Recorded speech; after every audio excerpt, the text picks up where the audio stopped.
A healthy functioning ecosystem is one where there's a wide diversity of species that occupy all the available niches within that ecosystem and are supported by beneficial interconnections between all the different biological elements within that system. And that creates a state of balance which maintains a steady and sustainable form of production. So if you have a look in a forest, for example, the interconnection of species within that habitat provides a diversity of plants and timber and animal species that is sustained through the dynamic interconnection between all the different species that are in it. To measure the state of health of a biological system, we often look for two different things. We either look for the diversity of different species within that habitat, and therefore the state of the health of that habitat is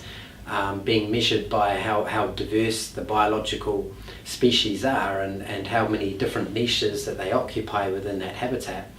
or the presence of particular indicator species that are most vulnerable to a disturbance within that system and are the first to be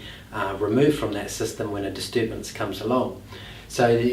two examples of that might be within a stream type habitat, for example, where you could measure the diversity of different microorganisms or fish species within that stream as an indication of its health, or the presence of indicator species, which may be a sensitive fish such as a kokopu, or a sensitive macroinvertebrate such as a stonefly, that would only occur in that stream if it was in a state of good health. In a similar way, in an agricultural pasture system, if you've got a wide variety of different pasture herbs and grasses, that would be one way to judge the health of that pasture. Or there may be some species that are present that are the first to be removed when that pasture has been overgrazed or is under some other type of stress. So those two measures could be used to determine the health of that pasture.